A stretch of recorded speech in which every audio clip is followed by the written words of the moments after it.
আসসালামু আলাইকুম। সংবাদে আপনাদের সবাইকে স্বাগত জানাচ্ছি। আমি ফিরোজ তোহা। শুরুতেই সংবাদ শিরোনাম।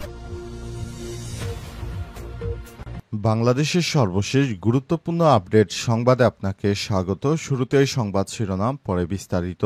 প্রথমে জানাবো আমাদের হাতে থাকা সর্বশেষ গুরুত্বপূর্ণ সবথেকে তাজা আপডেট সংবাদ। খুলনায় বিএনপি যুবদল কর্মীকে গুলি করে হত্যা। খুলনার রূপসায় যুবদলের এক কর্মীকে গুলি করে হত্যা করেছে দুর্বৃত্তরা। আজ নৈহাটি ইউনিয়নের জয়পুর গ্রামে এই ঘটনা ঘটে। এরপর জানাবো জুলাই গণ অভ্যুত্থান জেরার মুখে যে সব তথ্য ফাঁস করলেন সাবেক পুলিশের আইজিপি চৌধুরী আব্দুল্লাহ আল মামুন। তিনি বলেছেন, সাবেক স্বরাষ্ট্রমন্ত্রী আসাদুজ্জামান খান কামালের বাসায় বৈঠক হতো। চেইন অব কমান্ড ভেঙে দায়িত্ব অবহেলা করার কারণে তিনি দোষ স্বীকার করেছেন। এদিকে জামাতের হাত ধরেও আওয়ামী লীগের পুনর্বাসন হতে পারে বললেন বিএনপি নেত্রী রুমিন ফারহানা। জাতীয় পার্টির হাত ধরে আওয়ামী লীগের পুনর্বাসন হয়ে যেতে পারে এমন আশঙ্কার কথা আলোচনা হচ্ছে রাজনৈতিক মহলে। তবে বিএনপি নেত্রী রুমিন ফারহানা বলেছেন, আওয়ামী লীগ পুনর্বাসন হলে জামাতের কাঁধে ভর করেও হতে পারে। এদিকে ত্রয়োদশ জাতীয় সংসদ নির্বাচন কুমিল্লা ৪ আসনে বিএনপির ত্রিমুখী দ্বন্দ্ব কাজে লাগাতে পারবে কি হাসনাত আব্দুল্লাহ। কুমিল্লার দেবিদ্বারে ৩ ভাগে বিভক্ত বিএনপি রাজনীতি। এই আসন থেকে নির্বাচনে এমপি পদে দাঁড়াতে পারেন এনসিপির মুখ্য সংগঠক হাসনাত আব্দুল্লাহ। আগামী নির্বাচনে কুমিল্লা ৪ দেবিদ্বার সংসদীয় আসন বিএনপি নাকি এনসিপি ভাগে নেবে এমন আলোচনা চলছে। এদিকে ওই সংসদীয় আসনে সাংগঠনিক পরিকাঠামো এবং উন্নয়ন কর্মকাণ্ড দেখভাল করছেন হাসনাত আব্দুল্লাহ। এবারে জানাবো, আমি ঠিকাদার দিয়ে গণ অভ্যুত্থানের গ্রাফিতি মুছে ফেলার চেষ্টা করছেন জেলা প্রশাসক। ছাত্র জনতার গণ অভ্যুত্থানে ময়মনসিংহ শহরের দেয়ালে আঁকা ফ্যাসিবাদ বিরোধী, দুর্নীতি বিরোধী ও রাষ্ট্র সংস্কার বিরোধী গ্রাফিতি মুছে ফেলার অভিযোগ উঠেছে জেলা প্রশাসক মুফিদুল আলমের বিরুদ্ধে। জানা গেছে, জেলা প্রশাসকের সরকারি বাসভবনের সীমানা প্রাচীরে আঁকা জুলাই আগস্ট গণ অভ্যুত্থানের চেতনা নিয়ে করা গ্রাফিতি 18 লাখ টাকা ব্যয়ে মুছে সাদা রং দেয়া হয়েছে। কাজটি করেছে জেলা প্রশাসক। তার বিরুদ্ধে এখন অভিযোগের তীর। এবং সর্বশেষ জানাবো, ইউক্রেন যুদ্ধে সেনা পাঠাতে রাজি ২৬ দেশ। যুদ্ধ শেষে ইউক্রেনের নিরাপত্তা নিশ্চিত করতে দেশটিতে সেনা মোতায়েনে সম্মত হয়েছে বিশ্বের ২৬টি দেশ। আজ ফ্রান্সের রাজধানী প্যারিসে আয়োজিত এক বৈঠকে এই ঘোষণা দেন ফরাসি প্রেসিডেন্ট ইমানুয়েল ম্যাক্রো। তারা জানিয়েছে, ইউক্রেনের নিরাপত্তা ব্যবস্থা খুবই গুরুত্বপূর্ণ। এ কারণে তারা ইউক্রেনের নিরাপত্তা ঠিক করতে যুদ্ধ পরবর্তী সময়ে তারা ২৬ রাষ্ট্র থেকে রাশিয়ার বিরুদ্ধে সৈন্য পাঠাবে, যাতে করে রাশিয়া ভবিষ্যতে এই অঞ্চলের দিকে আর কোনো আধিপত্য বিস্তার করতে না পারে। প্রিয় দর্শক, এতক্ষণ শুনছিলেন সংবাদ শিরোনাম, এবারে বিস্তারিত। তবে তার আগে বন্ধুরা, অনুরোধ থাকবে এই সংবাদটিতে একটি লাইক দিন। এই চ্যানেলে আপনি নতুন হয়ে থাকলে আমাদের সংবাদটি দেখতে দেখতে চ্যানেলটি সাবস্ক্রাইব করে রাখুন। কমেন্ট করে বন্ধুরা আপনার মূল্যবান মতামত জানিয়ে দিন আপনি বিশ্বের কোন দেশ থেকে বা বাংলাদেশের কোন স্থান থেকে আমাদের সংবাদটি দেখছেন এবং শুনছেন। আর বন্ধুরা, এই সংবাদটি আপনার সোশ্যাল মিডিয়া ফেসবুকে শেয়ার করে বন্ধুদেরও দেখার সুযোগ করে দিন। এবারে বিস্তারিত।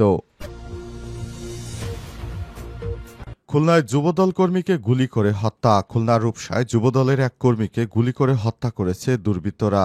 আজ নৈহাটি ইউনিয়নের জয়পুর গ্রামে এই ঘটনা ঘটে। প্রত্যক্ষদর্শীরা জানান, দুর্বৃত্তরা খুব কাছ থেকে ইমরান হোসেন মানিকের মাথা লক্ষ্য করে ৫ থেকে ৬টি গুলি করে পালিয়ে গেছে। এই ঘটনায় মারা যায় মানিক। খবর পেয়ে মরদেহ উদ্ধার করে ময়নাতদন্তের জন্য হাসপাতালে ভর্তি করা হয়েছে। নিহত ওই মানিক মিয়া ইউনিয়নের বাগমারা গ্রামের বেলায়েত হোসেনের ছেলে। পুলিশ জানিয়েছে, মরদেহ উদ্ধার করে ময়নাতদন্তের জন্য হাসপাতালের মর্গে পাঠানো হয়েছে। ঘটনার সঙ্গে জড়িতদের গ্রেপ্তারে অভিযান চলছে। এই ঘটনার পরই পুরো এলাকায় চরম অস্থিরতা বিরাজ করছে।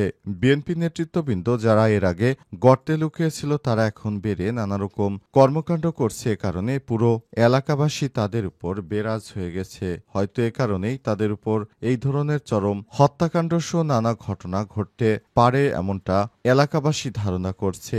বিশেষ করে শেখ হাসিনা পালিয়ে যাওয়ার পর পর এলাকায় আধিপত্য বিস্তার শুরু করেছে বিএনপির নেতৃত্ববৃন্দরা। তারা যেভাবে পারছে, যার সম্পদ পারছে সেভাবেই লুটপাট করে খাচ্ছে। এ কারণে তাদের বিরুদ্ধে এবার ব্যাপক হারে সরব হচ্ছে এলাকার সাধারণ জনতা। হয়তো এ কারণেই তার এই করুণ পরিণতি হতে পারে এমনটা আশঙ্কা করা হচ্ছে। তবে পরিণতি যাই হোক না কেন, তদন্ত সাপেক্ষে বিষয়টি জানা যাবে এমনটা জানিয়েছেন পুলিশের কর্মকর্তারা। জুলাই গণঅভ্যুত্থান জেরার মুখে যেসব তথ্য ফাঁস করলেন সাবেক আইজিপি চৌধুরী আব্দুল আল মামুন। সাবেক পুলিশের মহাপরিদর্শক আইজিপি চৌধুরী আব্দুল আল মামুন জানিয়েছেন, সাবেক স্বরাষ্ট্রমন্ত্রী আসাদুজ্জামান খানের কামালের বাসায় বৈঠক হতো। চেইন অব কমান্ড ভেঙে দায়িত্ব অবহেলা করার কারণেই তিনি দোষ স্বীকার করেছেন। বৃহস্পতিবার বিচারপতি মোহাম্মদ গোলাম মর্তুজা মজুমদারের নেতৃত্বাধীন আন্তর্জাতিক অপরাধ ট্রাইব্যুনাল একের জেরায় সব কথা বলেন চৌধুরী আব্দুল আল মামুন। জেরা শেষে আবার দেওয়া জবানবন্দিতে তিনি বলেন, সালমান এফ রহমান তাকে ফোন করে আবু সাইদের ময়নাতদন্ত প্রতিবেদন দিতে বিলম্বের কারণ জানতে চেয়েছিলেন। বৈষম্যবিরোধী ছাত্র আন্দোলন, সারা দেশে হত্যাকাণ্ডের ঘটনায় করা মানবতা বিরোধী অপরাধের মামলায় পলাতক ক্ষমতাচ্যুত প্রধানমন্ত্রী শেখ হাসিনা এবং সাবেক স্বরাষ্ট্রমন্ত্রী আসাদুজ্জামান খান কামালের পক্ষে রাষ্ট্রনিযুক্ত আইনজীবী মোহাম্মদ আমির হোসেন সাবেক এই আইজিপিকে জেরা করেন। তিনি গত মঙ্গলবার এই এলাকায় রাজসাক্ষী হিসেবে জবানবন্দি দেন। সেদিন তাকে আংশিক জেরা করা হয়। জেরা শেষে পরবর্তী সাক্ষ্য গ্রহণের জন্য আগামী সোমবার দিন ধার্য করে ট্রাইব্যুনাল শেখ হাসিনা, আসাদুজ্জামান খান কামাল, চৌধুরী মামুনকে এই মামলায় আসামি করা হয়েছে। চৌধুরী মামুন কারাগার থেকে বৃহস্পতিবার ট্রাইব্যুনালে আনা হলে বেলা 11:30টার দিকে তাকে জেরা শুরু করা হয়।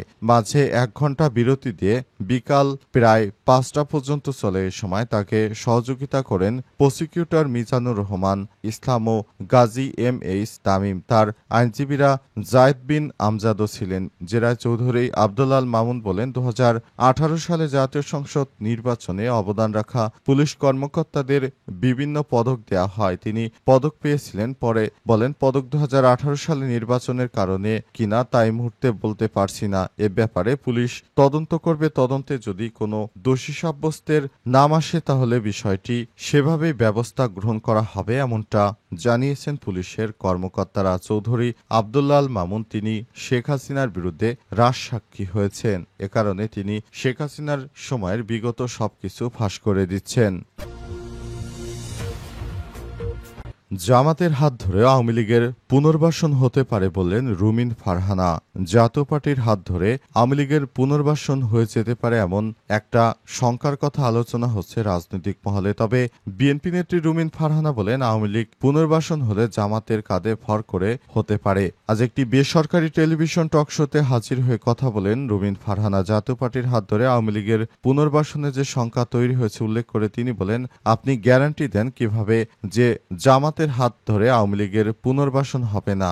আমরা দেখি নাই যে লোয়ার টায়ারের যারা নেতাকর্মী রয়েছে তারা প্রাণ বাঁচাতে বা যান বাঁচাতে, সম্পদ বাঁচাতে, বাড়ি বাঁচাতে, ঘরবাড়ি বাঁচাতে, বউ বাঁচাতে, বাচ্চা বাঁচাতে জামাত গিয়ে জয়েন দিয়েছে। আমরা তো দেখছি এই জামাত ইসলাম কি সর্বপ্রথম বাংলাদেশ আওয়ামী লীগকে মাফ করে দেওয়ার বক্তব্য দিয়ে তার যাত্রা শুরু করে নাই। তো তাহলে আপনি জাতীয় পার্টি বা অন্য দলের নাম নিচ্ছেন কেন? জামাতের নেতাকর্মীদের ভুল বদল করে মন্তব্য করে রুমিন ফারহানা বলেন, আওয়ামী লীগ যদি ফের আওয়ামী লীগ তো জামাত দিয়েও ফিরতে পারে। জামাতের নেতাকর্মীরা এখন ডিম ফুটে নতুন বাচ্চা বেরোনোর মতো। আগে ছিল মুরগির বাচ্চা, এখন হয়ে গেল হাঁসের বাচ্চা। তারা ছিল আওয়ামী লীগ, হয়ে গেল এখন শিবিরের প্রার্থী। দেখছেন না? দেখছেন তো আপনারা। তাহলে কে কার ঘাড়ে ভর করছে সেটা আপনারা দেখতেই পাচ্ছেন। সুতরাং আমরা বলতে পারি জাতীয় পার্টি নয় বরং জামাতের ঘাড়ে ভর করে ফেরত আসতে পারে আওয়ামী লীগ। ত্রয়োদশ সংসদ নির্বাচন কুমিল্লা 4, বিএনপির ত্রিমুখী দ্বন্দ্ব কি কাজে লাগাতে পারবে হাসনাত? কুমিল্লার দেবিদ্বারে 3 ভাগে বিভক্ত আওয়ামী লীগের ও বিএনপির রাজনীতি। এই আসন থেকে নির্বাচনে এমপি পদে দাঁড়াতে পারেন এনসিপির মুখ্য সংগঠক হাসনাত আব্দুল্লাহ। আগামী নির্বাচনে কুমিল্লা 4 দেবিদ্বার সংসদীয় আসন বিএনপি নাকি এনসিপি ভাগিয়ে নেবে এমন আলোচনা চলছে। এদিকে ওই সংসদীয় আসনে সাংগঠনিক পরিকাঠামো এবং উন্নয়ন কর্ম কর্মকাণ্ড দেখভাল করছে হাসনাত আব্দুল্লাহ। আগামী নির্বাচনে বিএনপির দ্বন্দ্ব কি কাজে লাগাতে পারবেন হাসনাত? তিনি কি কামিয়ে নিতে পারবেন ওই এলাকার ভোট? এলাকার এমন নানা প্রশ্ন ঘুরপাক খাচ্ছে। অপরদিকে এলাকায় নিয়মিত গণসংযোগ চালিয়ে যাচ্ছে জামাত ইসলাম প্রার্থী সাইফুল ইসলাম সাইদ। সরেজমিন দেখা যায় কুমিল্লা ৪ দেবিদ্বার সংসদে আসনে বিএনপির ৩ মনোনীত প্রার্থীকে ঘিরে ৩ ধারায় পরিচালিত হচ্ছে রাজনৈতিক কর্মকাণ্ড।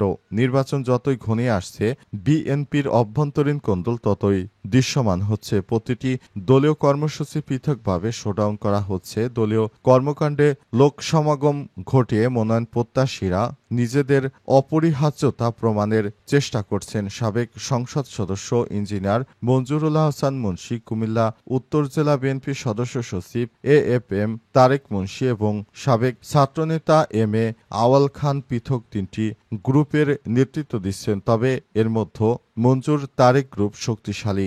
স্থানীয় রাজনৈতিক বিশ্লেষকদের অভিমত, বিএনপির ত্রিমুখী দ্বন্দ্বের সুযোগ কাজে লাগাতে চাচ্ছেন এনসিপির মুখ্য সংগঠক হাসনাত আব্দুল্লাহ।